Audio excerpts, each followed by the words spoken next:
Salam, salam sejahtera dan kasih Tuhan kita Yesus Kristus. Kembali lagi kita akan belajar bersama-sama dalam satu kebenaran firman Tuhan. Dan topik yang saya ingin bagikan pada hari ini, yaitu apakah pelayanan kesembuhan ilahi adalah alkitabiah atau tidak. Ya, sebagai seorang hamba Tuhan yang banyak masuk dalam satu pelayanan KKR kesembuhan, tentu saya harus membahas ini secara alkitabiah, ya, dan saya harus mempertanggungjawabkan mengenai pelayanan ini, ya, karena begitu banyak serangan-serangan dari orang-orang yang tidak setuju dan mengatakan bahwa ya pelayanan KKR kesembuhan adalah pelayanan bukan alkitabiah, ya. Dan begitu banyak orang-orang yang anti, ya, mengenai pelayanan ini, dan secara vulgar mereka mengatakan bahwa orang-orang yang melayani pelayanan kesembuhan ilahi itu bukan dari Tuhan. Ya, ada yang secara terang-terangan mengatakan bahwa itu bukan dari Tuhan, tetapi dari setan. Karena setan juga bisa menyembuhkan banyak orang. Nah, sebelum saya akan membahas ini, kita baca dulu bersama-sama di dalam 1 Petrus pasal yang ketiga ayat yang ke-15. 1 Petrus pasal 3 ayat 15, tetapi kuduskanlah Kristus di dalam hatimu sebagai Tuhan, dan siap sedialah pada segala waktu untuk memberi pertanggungan jawab kepada tiap-tiap orang yang meminta pertanggungan jawab dari kamu tentang pengharapan yang ada padamu, tetapi haruslah dengan lemah lembut dan hormat. Ya, Petrus mengatakan kepada jemaat, kepada pemimpin, ya, dikatakan kuduskanlah Kristus dalam hatimu sebagai Tuhan dan siap sedialah pada segala waktu untuk memberi pertanggungan jawab kepada tiap-tiap orang yang meminta pertanggungan jawab. Ya.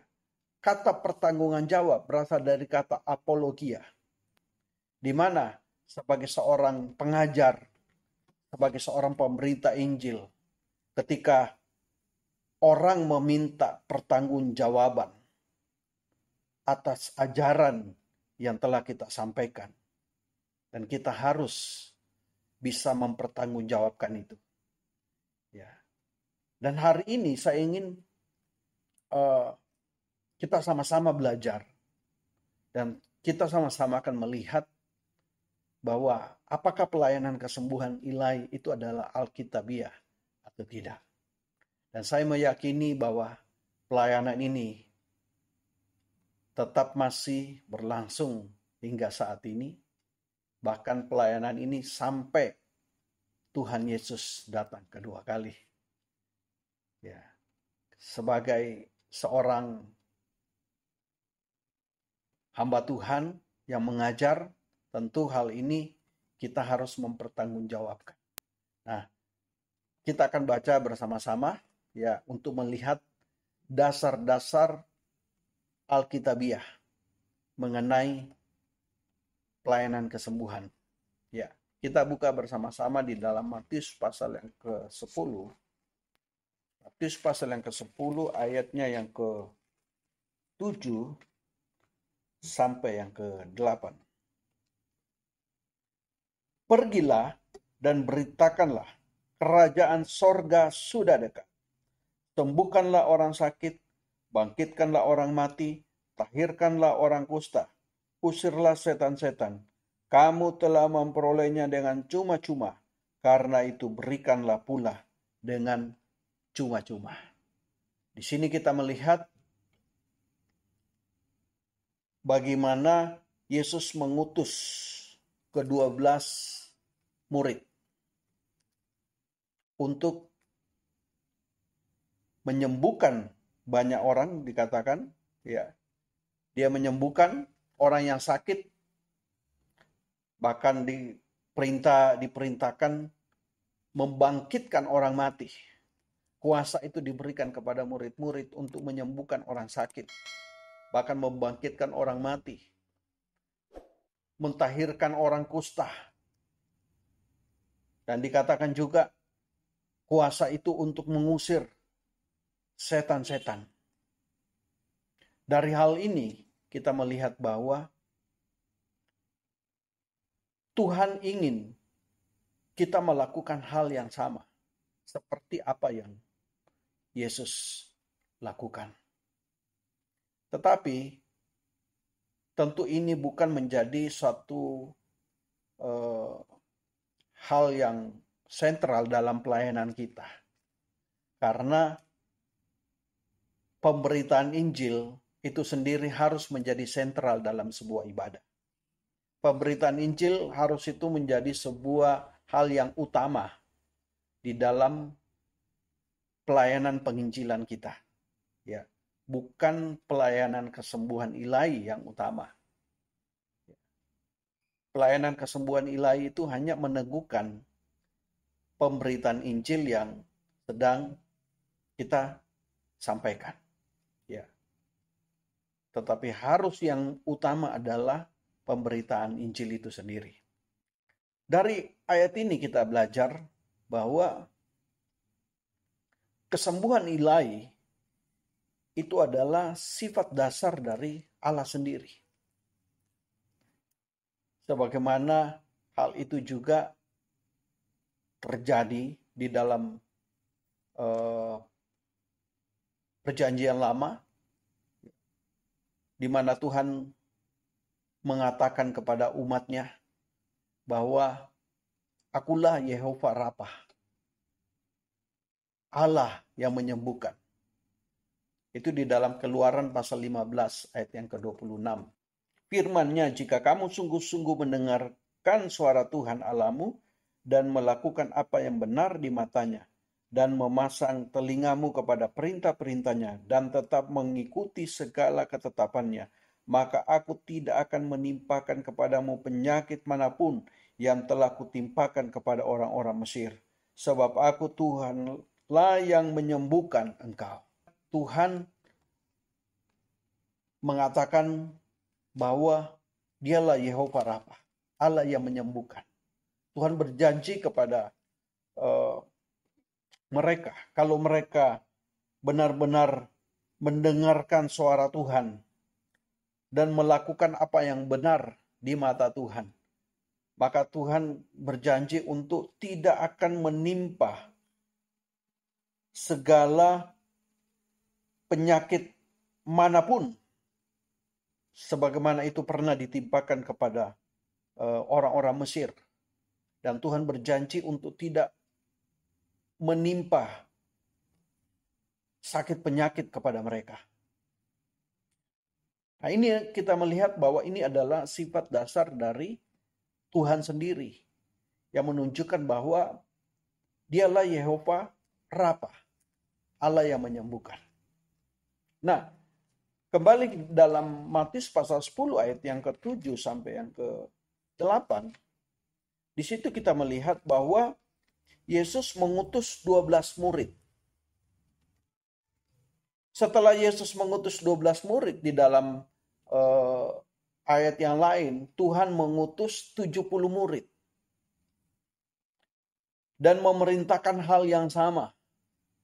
Sebagaimana Tuhan perintahkan kepada 12 murid, Tuhan memberikan kuasa kepada 12 murid untuk menyembuhkan orang sakit, membangkitkan orang mati, bahkan mentahirkan orang kusta dan mengusir setan-setan.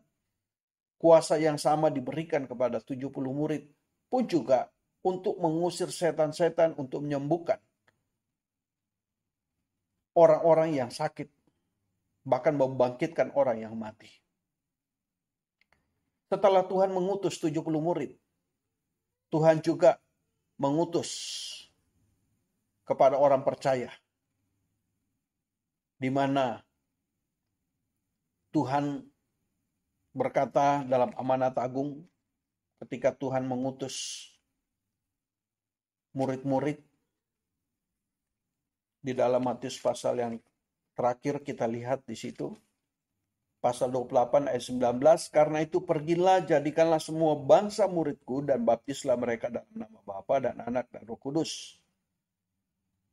Dan ajarlah mereka melakukan segala sesuatu yang telah kuperintahkan kepadamu, dan ketahuilah, aku akan menyertai kamu senantiasa kepada akhir zaman.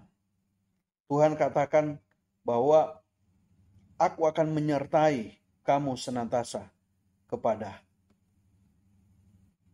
akhir zaman. Tuhan menyertai pelayanan murid-murid yang masuk dalam satu pelayanan penginjilan. Ya, sebagaimana di dalam 18, Yesus mendekati mereka dan berkata, kepadaku telah diberikan segala kuasa di sorga dan di bumi. Ya, ini adalah satu perintah amanat agung di mana Tuhan berjanji untuk menyertai murid-murid dalam pelayanannya. Tentu dalam hal ini kuasa yang akan Tuhan nyatakan dalam pelayanan murid-murid. Dan mandat ini bukan hanya khusus bagi rasul-rasul atau jemaat mula-mula, tetapi ini juga bagi semua orang percaya.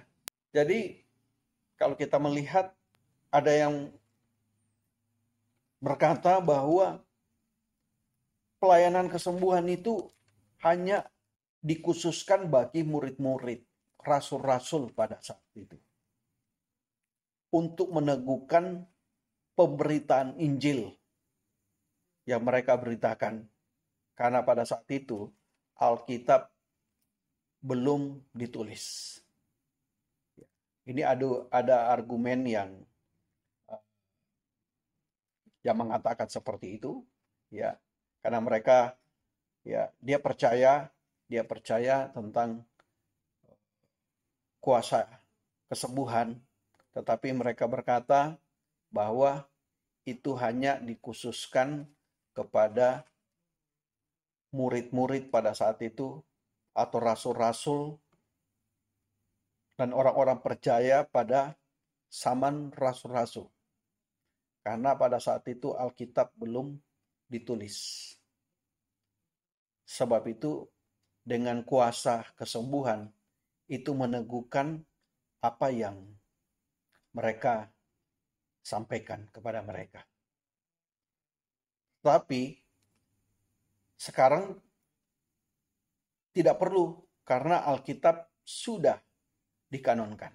Nah, ini menjadi alasan mereka menolak, ya, pelayanan kesembuhan ilahi. Nah, kita belajar bersama-sama apakah yang mereka katakan ini benar atau tidak. Tentu kita akan melihat kembali kepada kebenaran firman Tuhan. Di dalam Yohanes pasal 14 ayat yang ke-12 sampai yang ke-14. Aku berkata kepadamu, sesungguhnya barang siapa percaya kepadaku, ia akan melakukan juga pekerjaan-pekerjaan yang aku lakukan. Bahkan pekerjaan-pekerjaan yang lebih besar daripada itu.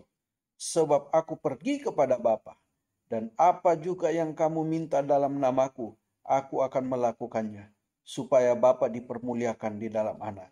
Jika kamu meminta sesuatu kepadaku dalam namaku, aku akan melakukannya. Ya, di sini kita melihat bahwa mandat ini bukan hanya khusus bagi para rasul atau jemaat mula-mula, tetapi juga bagi semua orang yang percaya. Ya, semua orang yang percaya bisa melakukan satu pekerjaan-pekerjaan yang pernah dilakukan oleh Tuhan. Bahkan dikatakan pekerjaan-pekerjaan yang lebih besar daripada itu. Ini suatu mandat bagi orang percaya. Ya. Jadi siapapun orang yang percaya, dia juga bisa melakukan hal yang sama. Seperti yang Tuhan lakukan. Secara khusus dalam hal pelayanan kesembuhan ilahi. Ya. Karena ini ditujukan kepada orang yang percaya. Nah, kita akan melihat dasar utama bagi kesembuhan ilahi itu terdiri dari 3 aspek. Yaitu yang pertama, yaitu perjanjian. Yang kedua, salib atau perdamaian. Yang ketiga adalah kerajaan Allah. Ya. Tiga pokok ini, aspek ini adalah dasar utama bagi kesembuhan ilahi. Nah, kita akan melihat bersama-sama yaitu perjanjian. Kita mulai dari kata perjanjian. Markus pasal yang ke-9. Markus pasal yang ke-9 ayatnya yang ke-23. Markus pasal 9 ayat yang ke-23. Berkata, jawab Yesus, katamu, jika engkau dapat, tidak ada yang mustahil bagi orang yang percaya. Ya, ini adalah sebuah kata perjanjian. Tidak ada yang mustahil bagi orang yang percaya. Jadi kalau kita percaya, tidak ada yang mustahil. Hal ini menunjukkan bahwa mujizat Tuhan masih tetap ada. Masih tetap berlaku. Tidak ada yang mustahil bagi orang yang percaya. Tetapi bagi orang yang tidak percaya, ya pasti sesuatu yang mustahil. Nah, ini juga yang seringkali terjadi, ya banyak para pendeta-pendeta yang belajar Alkitab, belajar teologi, justru dia belajar begitu banyak, begitu lama, dia mempelajari Alkitab, justru membuat dia tidak percaya. Harusnya ketika kita mempelajari Alkitab, harusnya membuat kita meyakini bahwa Tuhan itu Tuhan yang luar biasa. Ya. Markus 9 ayat 23 meyakinkan kita. Dan ini adalah sebuah perjanjian bahwa tidak ada yang mustahil bagi orang yang percaya. Kalau kita melihat di dalam perjanjian lama, keselamatan yang Tuhan berikan kepada orang-orang yang percaya kepada Tuhan di dalam perjanjian lama, itu mempengaruhi keselamatan yang mereka terima, itu mempengaruhi bukan hanya roh mereka, ya, bukan hanya keselamatan roh mereka, tetapi juga tubuh orang-orang itu mengalami ya kesembuhan. Ya. Bukan cuma roh, tetapi tubuh orang-orang itu juga mengalami penebusan. Sehingga di dalam Mazmur 103 ayat 2 sampai 3. Pujilah Tuhan hai jiwaku, dan janganlah lupakan segala kebaikannya.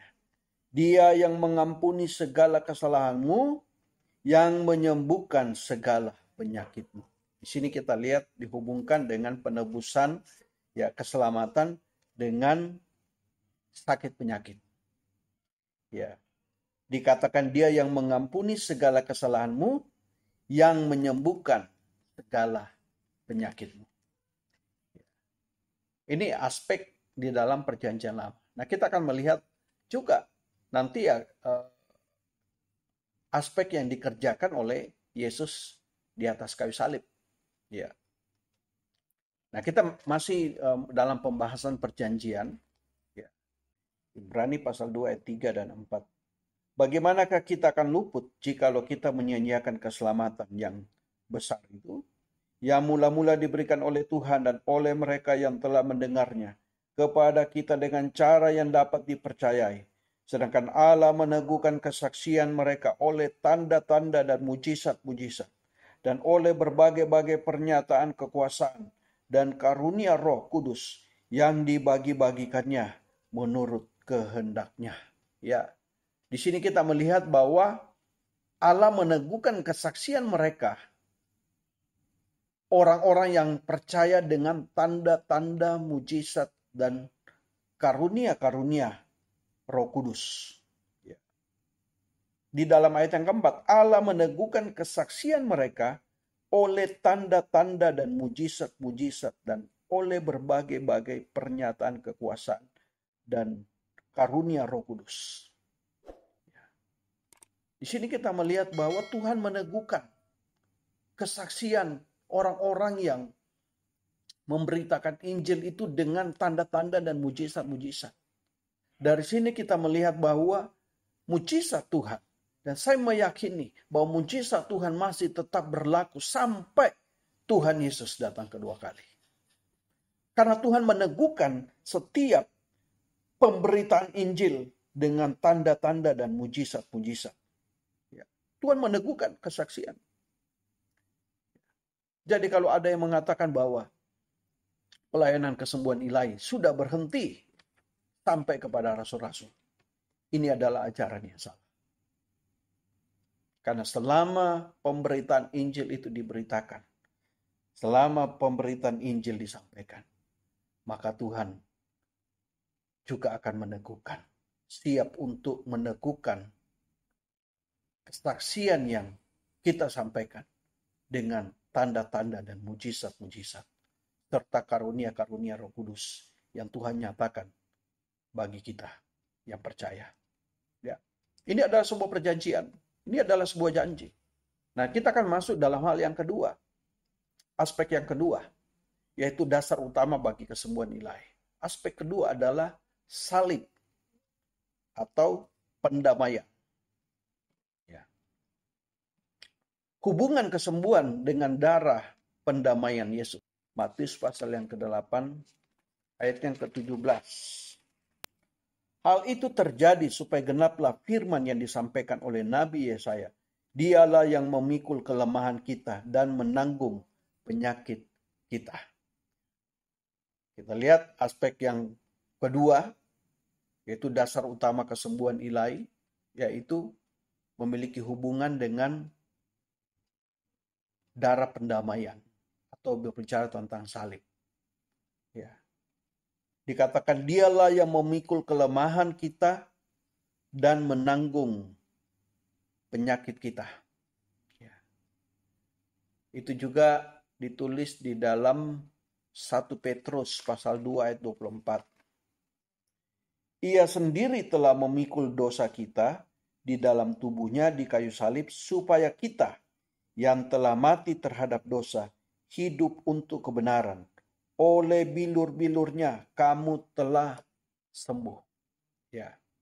Jadi ini dasar utama dari kesembuhan ilahi. Ya. Aspek kedua adalah salib. Hal ini diungkapkan oleh Petrus di dalam Yesaya pasal 53 ayat 4 sampai ayat yang kelima. Ya. Petrus mengacu kepada Yesaya pasal 53. Tetapi sesungguhnya penyakit kitalah yang ditanggungnya dan kesengsaraan kita yang dipikulnya. Padahal kita mengira dia kena tulah, dipukul dan ditindas. Tetapi dia tertikam oleh karena pemberontakan kita. Dia diremukan oleh karena kejahatan kita. Ganjaran yang mendatangkan keselamatan bagi kita ditimpakannya kepadanya. Dan oleh bilur-bilurnya kita menjadi sembuh. Ya. Jadi kita lihat di sini, ya, kata penyakit dikatakan di situ. Ayat yang keempat, tetapi sesungguhnya penyakit kitalah yang ditanggungnya. Kata penyakit berasal dari kata bahasa Ibrani koli. Ya. Koli artinya sakit penyakit atau kelemahan. Ya. Ini bisa menimpa tubuh kita, sakit penyakit, ya. Dan tentunya sumber-sumber dari sakit penyakit yang mengenai kita tentu banyak sumber. Ada yang dari kutuk, ada yang dari kuasa kegelapan, roh-roh jahat, bahkan ada yang akibat daripada dosa kita, tapi ada juga penyakit yang Tuhan izinkan itu terjadi karena Tuhan ingin menguji iman kita. Seperti apa yang Tuhan lakukan kepada Ayub. Nah, tetapi dikatakan di sini, Yesaya 53 berbicara tentang penyakit atau sakit penyakit atau kelemahan. Ya, tentu semua sakit penyakit ini. Ya, jika ini terjadi dalam kehidupan kita, Tuhan sudah menebusnya, menanggung itu di atas kayu salib. Ya. Dan kata kesengsaraan di sini, ya dikatakan di situ kesengsaraan dan kesengsaraan kita yang dipikulnya. Kata kesengsaraan berasal dari kata makov. Artinya apa? Yaitu penderitaan. Ya. Penderitaan secara mental atau emosional. Ya. Ini yang dimaksud tentang kesengsaraan. Ya. Jadi Tuhan bukan hanya menyembuhkan kita secara jasmani, tetapi secara jiwani juga, ya, secara mental atau emosional kita juga disembuhkan oleh Tuhan. Ya. Jadi orang yang lahir baru ada tiga hal yang Tuhan kerjakan: kesembuhan secara rohani, kesembuhan secara jiwa, dan juga kesembuhan secara fisik atau jasmani. Ya. Tiga hal ini sudah dipakukan di atas kayu salib. Kalau kita membaca tadi apa yang disampaikan oleh Petrus, tentu mungkin kita akan sedikit memahami bahwa Petrus juga memiliki teologi kesembuhan yang menghubungkan karya penebusan Yesus dengan kesembuhan rohani dan jasmani, sakit penyakit, ya, dan juga jiwani, penderitaan mental atau emosional. Dari apa yang ditulis oleh Petrus, dan kita sudah membaca juga karena mengutip dalam Yesaya pasal 53 ayat 4-5. Di situ kita melihat bahwa karya penebusan Yesus di kayu salib itu menyembuhkan seluruh aspek kehidupan kita. Ya. Dia menyembuhkan seluruh aspek roh, jiwa, dan tubuh kita. Nah, kita akan masuk pembahasan yang ketiga, yaitu aspek yang ketiga, yaitu kerajaan Allah. Ya. Kita akan melihat ayat-ayatnya tentang kerajaan Allah, di mana dikatakan kerajaan Allah itu termanifestasikan di bumi. Dalam Lukas pasal 10 ayat yang ke-9. Dan sembuhkanlah orang-orang sakit yang ada di situ, dan katakanlah kepada mereka, kerajaan Allah sudah dekat padamu. Tetapi jikalau kamu masuk ke dalam sebuah kota dan kamu tidak diterima di situ, pergilah ke jalan-jalan raya kota itu dan serukanlah. Ya. Di sini kita melihat bahwa kerajaan Allah itu termanifestasikan di bumi. Pasal 11 ayat 20 dalam Lukas tadi, 11 ayat 20. Tetapi jika aku mengusir setan dengan kuasa Allah, maka sesungguhnya kerajaan Allah sudah datang kepadamu. Ya. Jadi kerajaan Allah itu termanifestasikan dalam pelayanan kesembuhan ilahi. Ya. Tentu di muka bumi ini. Dan kita lihat bahwa Paulus sangat memahami dinamika, ya, kuasa kerajaan Allah ini. Di dalam 1 Korintus pasal 2. 1 Korintus pasal 2 ayat yang keempat sampai yang kelima. Baik perkataanku maupun pemberitaanku tidak kusampaikan dengan kata-kata hikmat yang meyakinkan, tetapi dengan keyakinan akan kekuatan roh, supaya iman kamu dengan bergantung pada hikmat manusia, tetapi pada kekuatan Allah. Ya. Jadi kata kekuatan Allah berasal daripada kata dunamis, yaitu kuasa Allah. Ya. Jadi dalam pelayanan Paulus dalam pemberitaan Injil, kita lihat bahwa Paulus sangat menekankan kuasa, ya, kerajaan Allah itu sendiri. Dan itu diteguhkan di dalam 1 Korintus pasal 4 juga. 1 Korintus pasal 4 ayat yang ke-20. Sebab kerajaan Allah bukan terdiri dari perkataan, tetapi dari kuasa. Terdiri dari kata kuasa atau dunamis. Ya, kerajaan Allah. Juga kita lihat di dalam Roma pasal 15 ayat 17. Roma 15 ayat yang ke-17 sampai yang ke-19. Jadi dalam Kristus aku boleh bermegah tentang pelayananku bagi Allah. Sebab aku tidak akan berani berkata-kata tentang sesuatu yang lain, kecuali tentang apa yang telah dikerjakan Kristus olehku, yaitu untuk memimpin bangsa-bangsa lain kepada ketaatan oleh perkataan dan perbuatan.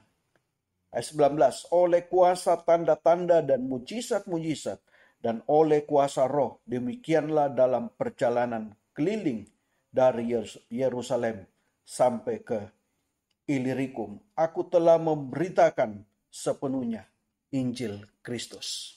Ya. Jadi Paulus memberitakan Injil kerajaan. Itu juga disertai dengan tanda-tanda dan mujizat-mujizat dalam pelayanannya. Ya. Jadi kita melihat bahwa Tuhan meneguhkan pemberitaan Injil Paulus melalui tanda-tanda. Dan saya percaya Tuhan juga menyatakan kuasanya atas pelayanan hamba-hamba Tuhan yang bergerak atau mau masuk di dalam pelayanan penginjilan, ya, kepada siapa saja. Kalau mereka percaya kuasa Allah dinyatakan dalam pelayanannya, maka kuasa Tuhan juga akan bergerak. Karena sebagaimana tadi kita sudah membaca, ya, ada satu janji bahwa Tuhan, ya, tidak ada yang mustahil bagi Tuhan. Tidak ada yang mustahil bagi orang yang percaya. Biarlah ini menjadi satu pegangan kita bahwa Tuhan masih meneguhkan perjanjiannya atas kehidupan orang-orang yang percaya. Bahwa mujizat masih tetap bekerja sampai saat ini. Ya. Nanti saya akan melanjutkan dalam video yang kedua. Untuk kita akan membahas lagi mengenai prinsip-prinsip dalam pelayanan kesembuhan ilahi. Tuhan memberkati kita.